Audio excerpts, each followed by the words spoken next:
I'm going to give you a talk today that is maybe a little different, and it's called History is Running in Reverse. This is a mental model of mine that I have, and I think it helps explain the world and also potentially helps explain where Bitcoin is going and why it might be even more important than we all think.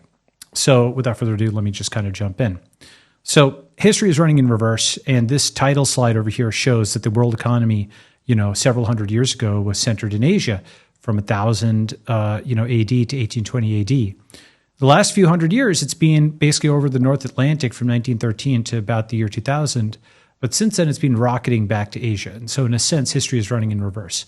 As I'll show, many dynamics are like this. They have this sort of U-shape or inverse U-shape where it's going back to how it used to be. And, if you want to kind of read about this, I've got a free book online at thenetworkstate.com. You can go and check this out. But this is like one of the chapters, and it's an elaboration of some of the concepts in there. So first, what's happening? Then why is it happening? At least my thesis on why. What does it mean for Bitcoin, and what could happen next, right? So let's start with the first. What's happening? What do I mean by history is running in reverse? So the way I think about things is many events that were happening in the past are happening again today, except with often the opposite outcome or like a change in sign. So for example, back then, the Western frontier closed. Okay, turn in your arms, the government will take care of you. But in 1991, the internet frontier reopened, and now you could go and homestead on the internet, get a domain name, and start doing things. Back then, you had the Spanish flu, and today we had COVID-19. And while the Spanish flu was very serious and heavily censored, COVID-19 had absolutely saturation, news coverage.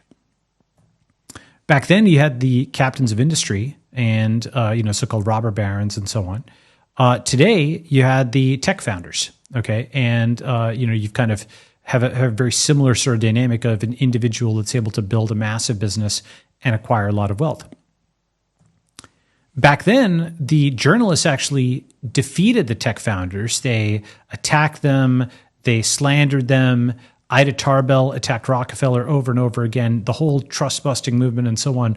All of that was essentially the rise of the centralized state to essentially seize the great fortunes, push them into control of the state. And now we're seeing that happen in reverse, where in the US, gradually and not without a fight, founders are actually defeating journalists. Elon is banning journalists for simply doing their job.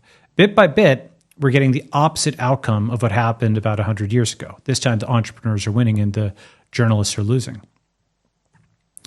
Back then, about 100 years ago, you had the New York Times allying with Stalinist Russia to choke out Ukraine. Okay, that was Stalin's apologist, Walter Duranty, worked for the New York Times, covered up the starvation of millions of Ukrainians. Today, you have the opposite, where you have the New York Times allying with Ukraine against Putinist Russia. Okay, so it's a flip. Back then, this is an amazing cartoon, and it's a stereotypical portrayal of the Chinese, but this is from more than 100 years ago. Uncle Sam is portrayed as being this giant good exporter, this exporter of manufactured rails and goods and so on, and China is the market. And now today, that's totally in reverse. It's China that is the exporter of goods, and it's the U.S. that's a market. Back then, Russia was the senior partner to China. It was Stalin who was the senior partner, and Mao was the junior partner.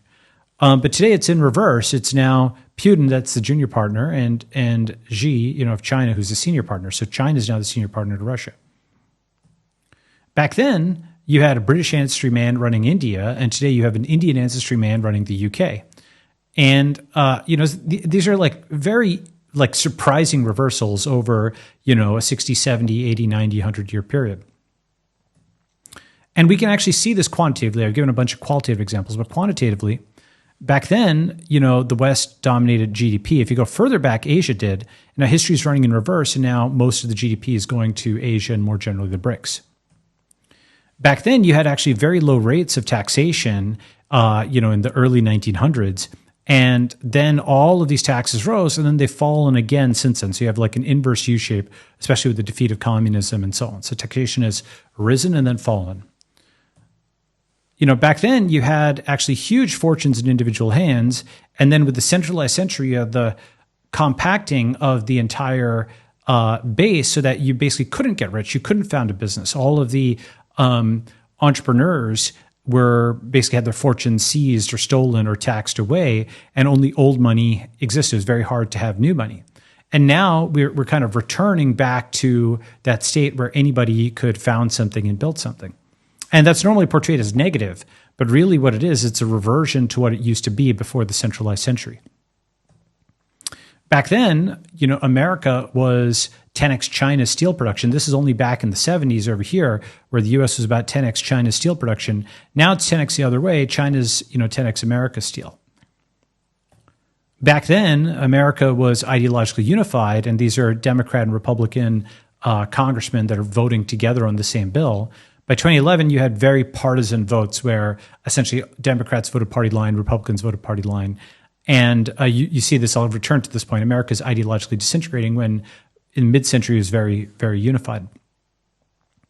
And so, you're seeing this pattern in lots of things. I've given some quantitative examples, some qualitative examples. Why is it happening? Well, I think there's at least two reasons. I can't say that I know all the reasons, but at least two reasons. The first is going into 1950, you had technological centralization. For hundreds of years, you had this gradual centralization with, mass media and mass production in the 20th century. But even before that, the telegraph, the railroad, all those things promoted centralized states. And then in 1950, the centralized state invented the transistor, and it sort of invented the thing that led to its decentralization, because you go from transistor, and then you have, cable news and the personal computer and the internet and smartphones and cryptocurrency. And so you have this decentralization of technology that's happening maybe 10x faster than the centralization did. And so in this graphic over here, all of these devices are now in a smartphone, which is really the opposite of this over here, where all these people are making, one device, right? So you have this massive technological decentralization. And the other thing you have is essentially a political flip. And it would take me a while to kind of go into every aspect of this figure. But essentially in 1988, it was very obvious that the economic left was the Soviet Union and the economic right was Reagan's America. But now you have the US is on the cultural left, and you have Putin's Russia and Xi's China on the cultural right. And there's been like kind of a flipping of the world, even if this isn't as explicit as communism versus capitalism. On the cultural axis, I think there's been an inversion. And broadly speaking, the West is more to the left and BRICS is more to the right culturally. And so because of this, these are some of the dynamics, going from centralization to decentralization, a left to right inversion. These are some of the reasons for the flip. And the thing to understand is that centralization was all really one piece. It's, the same thing that led to the rise of the Fed is what led to the rise of the SEC, Theodore Roosevelt and Woodrow Wilson and FDR and the gold seizures and the alphabet soup that led to the ultimate alphabet, characters of war. It's all one piece, basically centralized state control over the economy. And in fact, the guys who set up the SEC, like Rex Tugwell, the reason they did it was so that the allocation of capital in the economy could be placed under federal control. The first step would be to limit self-allocation. So the same principle behind the SEC is behind the Fed. The government wanted to take away people's ability to allocate capital on their own for your own good, of course, right? The same FDR who did the gold seizure set up the SEC, so it's all of one root. And, Keynesianism, you can kind of think about it as communism light.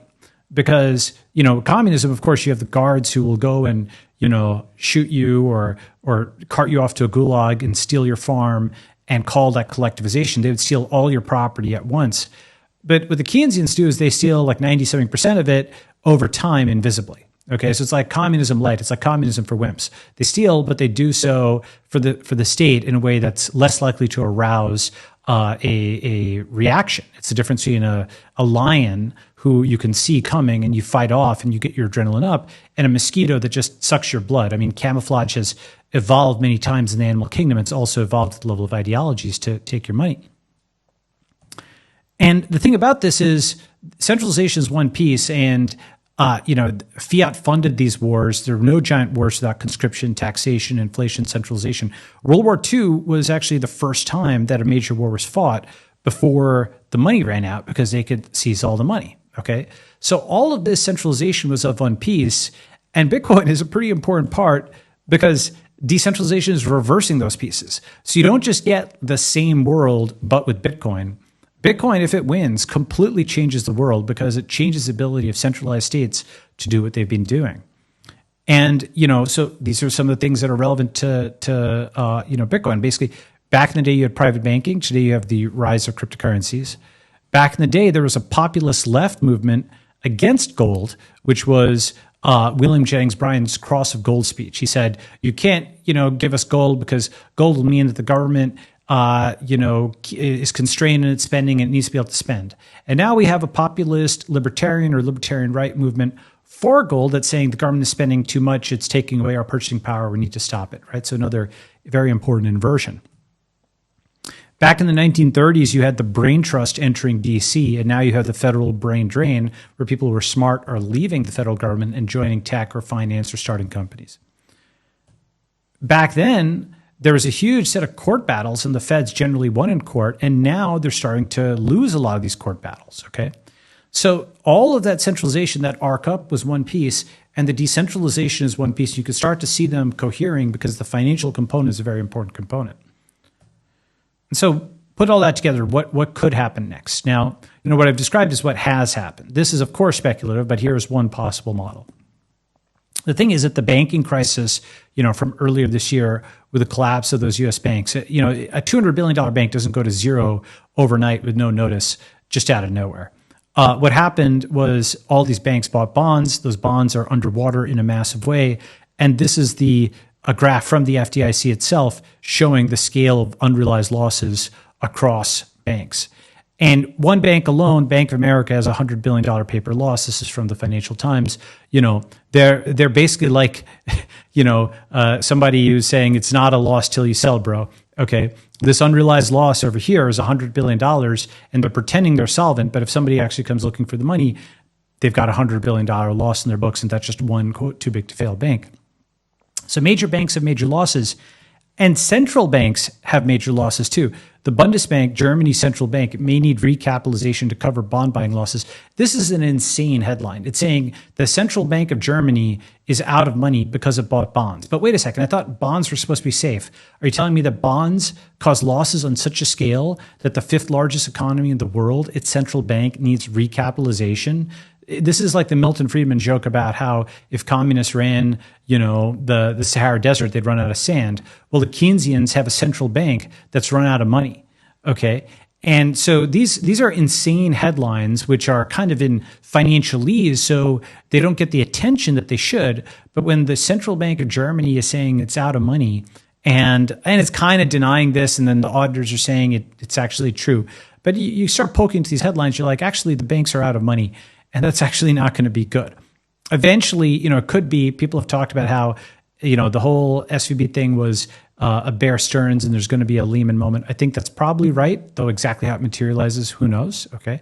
But if you think about what might happen there, right, if history is running in reverse, well, it actually turns out that a lot of the stuff that FDR did came on the heels of a bunch of banking seizures. He declared bank holidays, pushed through all this legislation, freeze accounts, seize accounts, this and that. And, Fitch, for example, is warning it may be forced to downgrade dozens of banks, including JPMC, which is supposed to be, the most, elite American bank. And this would cause a catalyzing effect. Go and look at their things. They're signaling this. They just downgraded the USA itself. So downgrading JPMC is less of a step than doing that. So we could have a banking collapse similar to what happened in the 1930s. And if that happens, back then we had the Great Depression. Right now, arguably, we're in the middle of the Great Inflation. There's a lot of people on TikTok, on Twitter, et cetera, that are just posting analyses. They're saying, how are people even living now, especially in places like Canada or so on? Like, you do out the math and, suddenly rent is 49% of your budget rather than 21% in just 4 years. So astronomical rise in housing prices and other things. And CPI doesn't fully capture this. And when people say, quote, inflation is down, that's like saying interest rates are down, but the compounding is still there. So the actual individual cost, it's more than just a few percent. People are talking about double-digit impacts depending on where they are. So from the Great Depression, are we in the middle of the Great Inflation at the early stages?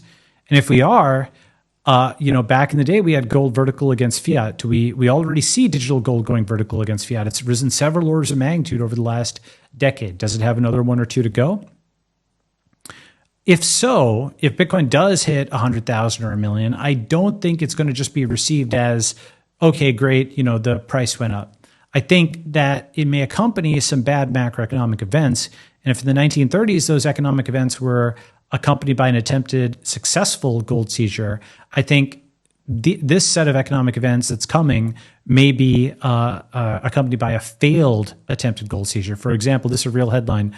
Biden administration wants to make it easier to seize crypto without criminal charges. That's a real headline. They're laying the groundwork to try to do this, not just in the U.S. but in other countries, of course. And so the thing is, of course, there'll be resistance to such seizure, and that resistance is at least part, not entirely, but in part on partisan lines. For example, within the U.S., Texas has the right to hold Bitcoin shall not be infringed. State senator attracting Bitcoin miners to Oklahoma. DeSantis in Florida says Bitcoin represents a threat to the current regime.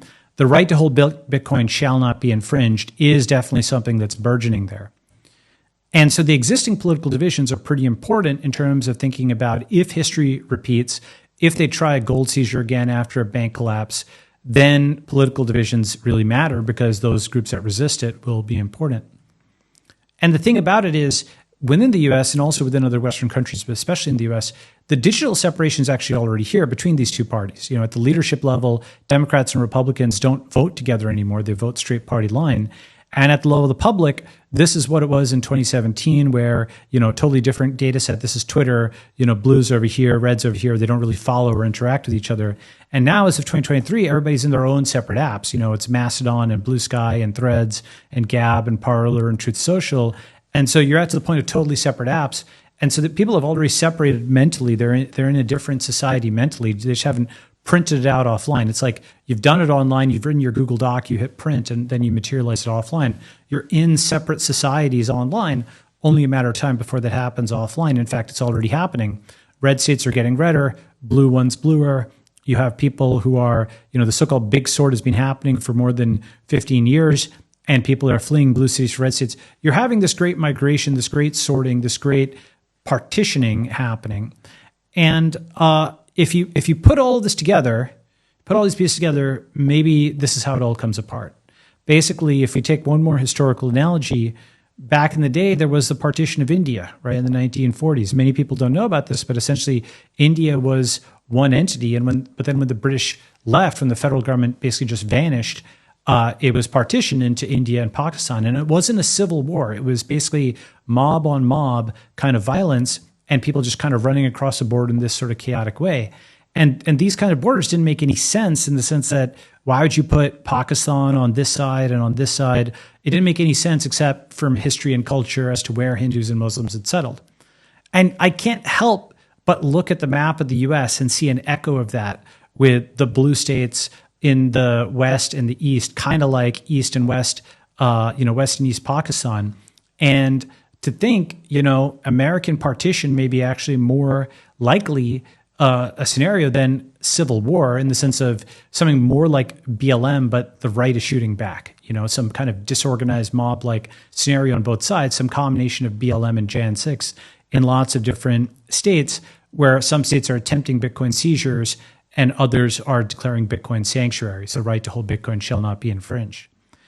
The thing to understand about this, the reason I'm saying this, is when you understand that full arc, that history is running in reverse and lots of things are happening this way.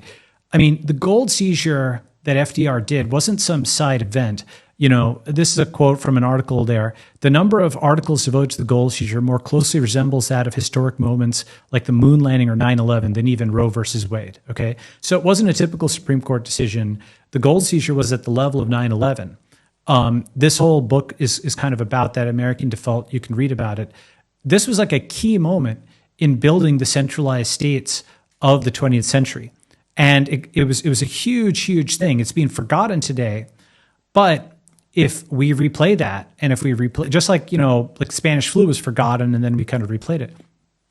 If we replay the gold seizure, except in reverse, and, this time it's failed, is this a rock on which the union breaks? Do we see a realignment from, right versus left to top versus bottom, basically dollar nationalists and Bitcoin maximalists?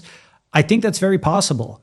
I think that is kind of how things are vectoring. I think this is the kind of thing on which things could break up. Those states that allow you to hold Bitcoin, that hold Bitcoin, will remain financially solvent in the event of some serious 2008 level thing or worse. And those that don't will try to seize the money. So I don't know what comes next. We don't know what comes next. There's one thesis. I may be wrong. But if history is running in reverse, our future is a mirror of our past. So thank you. That's a talk. And if you're interested in more, there's actually a conference in Amsterdam, October 30th, thenetworkstate.com/conference. We are here at Bitcoin Amsterdam 2023, coming to you from the live desk presented by Bitcoin Magazine. I am with Desiree and Julian, and we just listened to a fascinating talk from Balaji about the geopolitical implications of Bitcoin, and where he discussed how fiat is used to finance war and why Bitcoin helps to change not only the narrative around money printing for war, but also how Bitcoin can actually prevent war. So one of the common sayings among Bitcoiners is Bitcoin fixes this. And we heard from Balaji about how he thinks Bitcoin fixes war, but I'm wondering, what are some of the things that you think Bitcoin fixes? Julian, we'll start with you. Yeah, similar saying is that, Bitcoin makes war unaffordable, right? And it's, I think, this centerpiece of why Bitcoin is so valuable, not only on a monetary level, but like for societies, that it cannot be just printed away, and that it cannot be censored, and it cannot be manipulated through any other third party. And this basically, since we had actual gold before the gold standard, gold plus fiat, but actual gold as money since then, which is hundreds of years back, we did not have this opportunity anymore to really hold money ourselves that cannot be manipulated and printed away, like the value of it cannot be printed away by others. And therefore, it also, for example, makes war unaffordable, because the US, for example, cannot just print billions of Bitcoin every day like they do now with dollar to finance such things that actually the society doesn't agree with. Yeah, I totally agree. What about you, Des? What do you think Bitcoin fixes? Yeah, that's a great question. I think it fixes a lot of things. I just see kind of in the business side of things how Bitcoin really pushes these paradigm shifts in terms of like how businesses are built and how they're being run. For us, specifically at Thunder, it's been really interesting because the whole entire history of gaming has really been users coming and playing, and with the rise of mobile, those users are spending money, they're watching ads, making the company money, but they're not getting anything in return. But Bitcoin makes it possible for companies to actually share some of that revenue and really kind of change the transfer of value in these different relationships when it comes to consumers interacting with businesses. Yeah, I agree. I think it really changes the incentive model in so many different ways. We're only a few hours into Bitcoin Amsterdam, but I'm wondering if you could tell me some of your highlights. I've been in awe of the stages and the atmosphere, but what are you thinking? What's been so exciting for you at this point? I think it's really exciting to see that there are so many product announcements. So, for example, Thunder, you guys have announced new things. Trezor, there will be new startups like Spirit of Satoshi by Alex Svetsky, kind of announcing new things that are being built. And as we say, we're in deep bear market, let's be clear on that, but still bear markets are for building, and I think that's something that's really great to see, that there's so much power still building new things on this technology and bringing the whole space forward, the whole spirit here. And there's still quite some people that I actually wouldn't have thought that there would be so many people, because it's so much of a bear market right now. Right. Bear markets are for building. Des, I want to hear back from you after this, but we're now heading back to the Genesis stage, where we will hear about the future of European Bitcoin mining. Thank you, Miami, for the last 3 years in this amazing city. The whole world shut down, but Miami welcomed us with open arms. We want to show Bitcoin to the whole world. We are taking the conference on the road to set the stage for Bitcoin in a new city.